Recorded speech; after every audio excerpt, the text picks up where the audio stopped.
सुदूरपश्चिमको मान्छे कम्तीमा कैलाली अस्पतालमा डायलिसिस गर्न पाओस्, काठमाडौँ आउनु नपरोस्, लजिस्टिक पनि कम हुन्छ भनेर अहिले हामीले 18वटा अञ्चल अस्पतालमा डायलिसिस किन्ने पैसा पठाएर उहाँले काम सुरु गरिसक्नुभयो। मैले बार भन्नै पर्दैन, डायलिसिस कसले निशुल्क ल्याएको भनिदिनुहोस्। अरु जोरदारको साथमा तालिया। Gagan Thapa Gagan Thapa Gagan Thapa Gagan Thapa Gagan Thapa Gagan Thapa Gagan Thapa Gagan Thapa Mr. Gagan Kumar Thapa. So we would like to know from you, moving forward, how does Nepal plan to further strengthen its emergency response capacity? We were able to resume the health facilities pretty quickly, and the credit goes to 24/7 work of the health workers, and also credit goes to WSO and other partners who were there in a very difficult time. Now, at least I can say that now in next 2 or 3 months, you will find that at least there is a basic services assured at district level hospitals.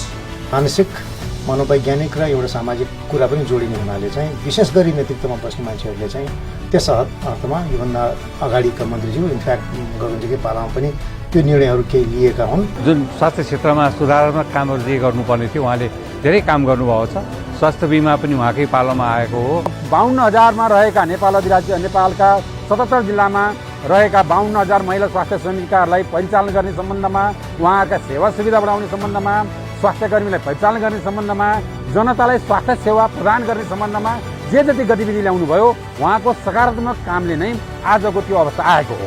छोटो समयमै स्वास्थ्य क्षेत्रमा स्वास्थ्य मन्त्री भएर I think his contribution has been pretty remarkable, and I think such kind of leadership is the need of our nation right now, so I think we should definitely support him. स्वास्थ्य मन्त्री हुनुभयो, तर उहाँ स्वास्थ्यको मान्छे होइन नभए पनि तर उहाँको भिजन अनि उहाँले को अरू कुराहरूको दखल र विदेश नीतिहरू जानेका स्वास्थ्य मन्त्री स्वस्थ के मैले गगन थापाजी हुँदाखेरि पनि त्यो कुरा महसुस गरेँ। गरिकन उहाँले चाहिँ निशुल्क गरेको हुनाले अहिले मेरो श्रीमती बाँचिरहेछन्।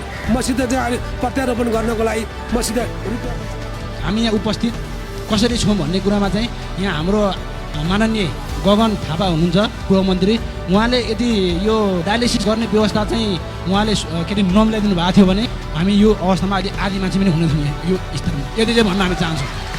स्वास्थ्य मन्त्री गगन थापाजी हुनुभएपछि उहाँले चाहिँ नियमावली एकदमै फास्ट ट्र्याकमै बनाइदिनु भयो। त्यो पास भएको तेस्रो दिनमा हामीले पहिलो पटक देशमा कलेजो प्रत्यारोपण गर्यौँ। अति नै महत्त्वपूर्ण उपलब्धि हो यो, र यो इतिहासमा स्वर्ण अक्षरले नै लेखिनेछ।